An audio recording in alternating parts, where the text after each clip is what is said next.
En 19ème position, American Sniper. Ok, là on commence à arriver sur des trucs à peu près bien. Malgré le portrait très patriotique et admirateur du personnage par Clint Eastwood, qui a porté à controverse en étant décrit comme une espèce de super-héros, avec en plus de ça une némésis, American Sniper est surtout un film de guerre très efficace et super intense. Et vraiment la chose que je lui reproche le plus, c'est un problème de structure, avec une alternance entre scènes de la vie et scènes de guerre qui peut devenir un peu redondante et rendre le film plus long qu'il ne l'est vraiment. À part ça, c'est vraiment cool. 18. Inherent Vice. Nouveau film de Paul Thomas Anderson, dont il ne faut regarder que 3 longs-métrages pour comprendre que c'est un putain de génie.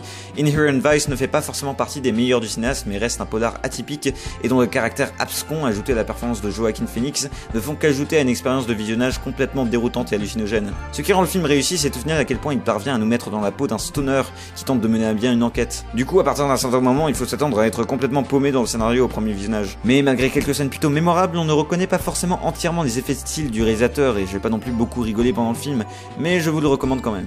17ème, la bataille de la montagne du Tigre. Oui. Ok, par contre là c'est un film où je sais pas du tout si c'est une bonne chose de vous le recommander ou pas, parce que au vu de la salle vide où je l'ai regardé, ça m'a l'air d'être un délire un peu particulier. J'ai vu qu'une infime portion de la filmographie de Tsui Hark, mais il faut savoir que c'est un très grand nom du cinéma chinois, et en ce moment il a l'air de beaucoup jouer avec la 3D et les effets spéciaux, surtout quand il a avec ce film le plus gros budget de sa carrière. Donc vraiment il faut s'attendre à pas rentrer tout de suite dans le film, parce que c'est une autre culture et donc une autre façon de faire les films.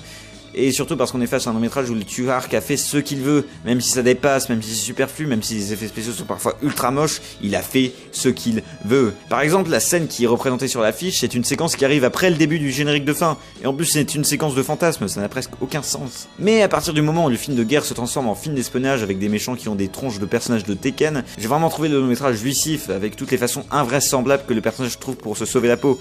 C'est pas un film ultra épique, mais si on sait à peu près à quoi s'attendre, les 2h20 passent vraiment super vite. Bref, c'est pas aussi bien que Detective D2 qui était vraiment génial, mais ça fait plaisir. Et souvenez-vous qu'il n'y a pas de plaisir coupable. Et oui, je le mets devant Star Wars 7, qu'est-ce que tu vas faire ? 16ème place, Mon Roi. Ah, là aussi c'est un film qui a l'air de beaucoup polariser, mais je l'ai trouvé assez intéressant dans son optique de décrire une histoire d'amour extrêmement moderne, dans la façon dont les personnages parlent, dans le personnage de Vincent Cassel, et même dans la présence assez surprenante de Norman Tavo, qui n'interprète apparemment personne d'autre que lui-même. Il n'y avait même pas besoin de le teindre en roux et de lui donner un nom différent en fait. Bref, c'est donc un film de type très populaire qui s'appuie en plus sur un symbolisme très voyant sur la remise en état physique et sentimentale de sa protagoniste après une relation un tant soit peu abusive. Mais en cela il est plutôt réussi. Il y a beaucoup de cris, de pleurs, de rires, il y a même un peu trop de blagues qui désamorcent le sérieux de la relation présentée, s'il y en a, mais c'est un film vivant et qui vit de ses deux acteurs principaux, avec une Emmanuelle Berco dans l'hystérie et la dépression nerveuse et un Vincent Cassel beaucoup plus dans la subtilité et dans le camouflage de ses véritables émotions, tandis que sa compagne les crie à la face du monde. Donc il m'a plus convaincu, même s'il est pas reparti de Cannes avec un prix d'interprétation en lui. Bref, c'est un film que je conseille pour son tourbillon d'émotions, pour sa modernité, pour ses qualités et aussi pour ses défauts, parce que même si la relation m'a l'air d'être parfois traitée de façon simpliste, c'est avant tout un film très personnel pour Mai Wen, ce qui justifie peut-être pourquoi elle a décidé de s'effacer de son film pour une fois. D'ailleurs tout ça me rappelle quand j'ai vu Police au cinéma à l'époque où j'avais seulement 11 ans et que je savais même pas ce que c'était une fellation. Que s'est-il passé entre les deux ?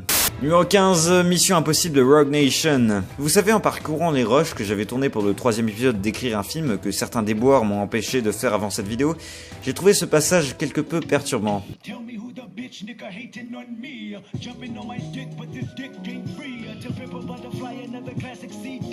Et en fait, ça explique un peu pourquoi j'aime autant la saga Mission Impossible. En contrôlant autant d'aspects divers et variés des films, il émane toujours un certain charme des productions Tom Cruise, notamment sa façon d'aborder l'art de la cascade, un dévouement qui sert ensuite à la fois d'éléments marketing et de grands spectacles. Enfin bon, bref, Mission Impossible Rogue Nation n'est clairement pas le meilleur de la saga, et se place bien en dessous du 1er et du 4ème épisode qui je trouve sont de formidables piliers de l'évolution de la saga. La faute à un scénario qui ne parvient pas et surtout n'essaye jamais vraiment de représenter la menace du syndicat à une échelle mondiale, ou même la menace du méchant sur l'échelle de Tom Cruise. Oui, il est moche, mais il est aussi plutôt faible ce méchant. Du coup, ça fait disparaître quelques enjeux et ça resserre le nœud du script sur la relation entre Ethan Hunt, son équipe, particulièrement Benji qui prend beaucoup plus de place dans cet opus parce que Simon Pegg il est cool, et une action girl qui fait dans le triple jeu. Et si ce Mission Impossible 5 est bien au-dessus de Spectre, d'autres grandes franchises d'espionnage présentes cette année, c'est que tout en ayant beaucoup moins de panache et de charme au niveau de la réalisation, on prend beaucoup plus son pied ici. Les moments de bravoure sont légion, Tom Cruise est torse nu à plusieurs moments du film pour vos revigorantes érections, et continue d'utiliser cette saga pour montrer au public toutes ses différentes capacités physiques. Bref, on s'amuse bien, et en plus j'ai vu ce film dans un cinéma aux États-Unis, donc ça me rend bien meilleur que vous tous. Mais ça me déçoit un peu que ce soit le même réalisateur qui reprenne le flambeau pour Mission Impossible 6. Moi qui avais toujours un espoir que John Woo refasse un Mission Impossible possible, on aurait vraiment bien pu se marrer quoi. En 14e position, The Martian. Ridley Scott a été très productif ces dernières années pour le pire et pas forcément pour le meilleur. Dans The Martian, il décide de s'effacer quelque peu dans un film optimiste, attachant et très efficace. Ah oui, le film s'appelle Seul sur Mars en français aussi. Seul sur Mars. En fait, ce film c'est un peu l'inverse de Gravity.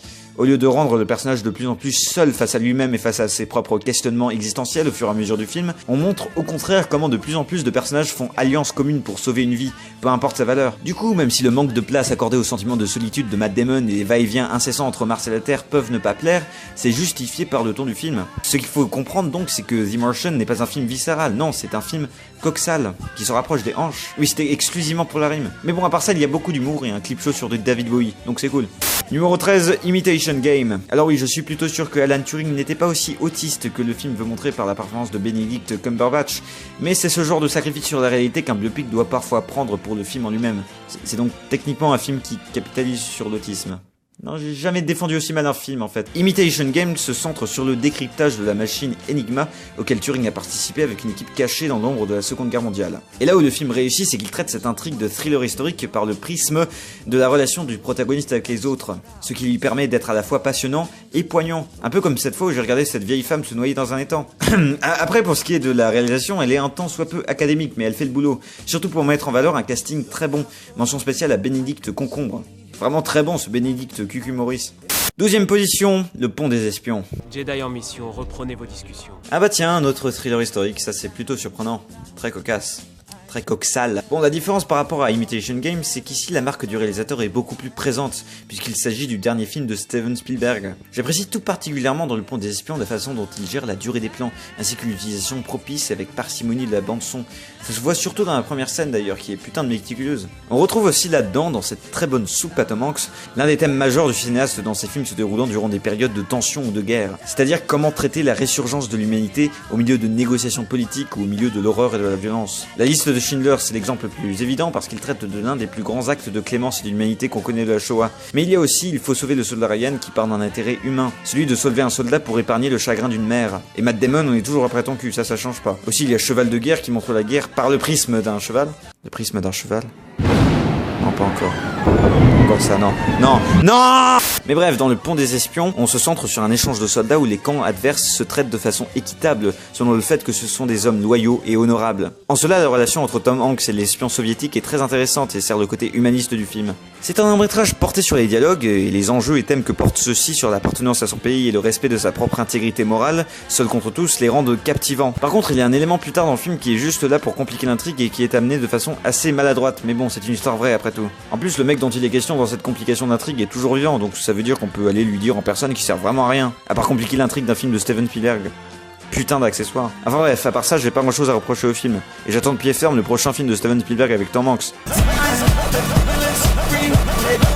Numéro 11, It Follows. C'est indéniable, le cinéma d'horreur est en ce moment en pleine crise existentielle. C'est un peu un adolescent qui, par nature, fera peut-être des trucs bien et pertinents, mais qui se contente la plupart du temps de vomir partout. En plus, le dilemme des films d'épouvante vient des deux côtés de l'écran. D'un côté, on a des films qui succombent de plus en plus aux modes passagères et éculés, aux destructions des mythes, aux codes trop respectés, aux jumpscares, bref, toutes les tares habituelles auxquelles on doit en plus ajouter un autre côté de l'écran, où des jeunes groupes d'adolescents appartenant à la société civilisée occidentale blanche comme neige décident de saccager des salles et de foutre un bordel monstre pendant tout le film, ce qui bien évidemment effraie de plus en plus les distributeurs de ce genre de film. Et si je vous établis ce petit contexte géopolitique du film d'épouvante, c'est tout simplement pour mettre en avant le fait que retrouver un long métrage dans ce genre aussi près du top 10, ça fait quand même ultra plaisir. Car oui, It Follows, c'est de l'horreur tétanisante, jubilatoire et surtout maîtrisée de bout en bout. Servi par un concept qui aurait très bien pu devenir un gimmick, le film use d'une mise en scène subtile ainsi que de l'utilisation propice du cadre pour épouser les mouvements lents mais déterminés de la menace, ce qui a pour effet de fournir une tension permanente. Et en plus de ça, le réalisateur nous propose une expérience plutôt atypique. La bande son rétro, la malédiction sexuellement transmissible, le sous-texte sur l'éveil sexuel de l'adolescence, ça fait beaucoup d'allitération. On est vraiment face à un film d'horreur qui propose une autre vision du genre, qui opère d'ailleurs en quelque sorte un renouvellement du film de zombies, avec ses apparitions monstrueuses des plus marquantes. Mieux encore, on fait pas flipper le spectateur avec un grenier qui grince ou des jumpscares superflus, n'est-ce pas, Sinister? Non, on utilise de vrais outils de mise en scène et surtout une certaine inquiétante étrangeté, ce sentiment d'une réalité juste un peu éloignée de notre réalité à nous et donc dérangeante. C'est pas un film où on flippe tout le temps, mais bordel, qu'est-ce que c'est efficace, qu'est-ce que c'est bien. Oh. Vous savez, je juge souvent comment classer les films de stop avec le critère de l'envie de revisionnage. Et ici, c'est le seul film d'horreur que j'ai vu cette année que j'avais vraiment envie de revoir. Tout le contraire de ça, par exemple. La mécanique est bien huilée, il y a quelque chose en plus, il y a des velléités qui ressortent de ce It Follows que j'aimerais voir plus souvent. Bref, regardez-le, suivant.